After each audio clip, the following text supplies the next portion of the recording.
السلام علیکم ورحمۃ اللہ وبرکاتہ۔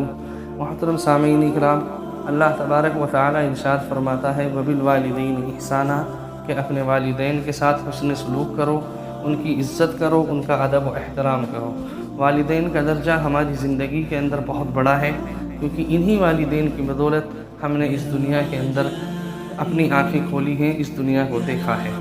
اور اللہ کے نبی صلی اللہ علیہ وسلم کی حدیث ہے کہ جب کوئی شخص اپنے والدین کو محبت کی نگاہ سے دیکھتا ہے تو اللہ تبارک و تعالی ہر نگاہ پر، ہر ایک مرتبہ دیکھنے پر انسان کو ایک مقبول حج کا ثواب بخشتا ہے۔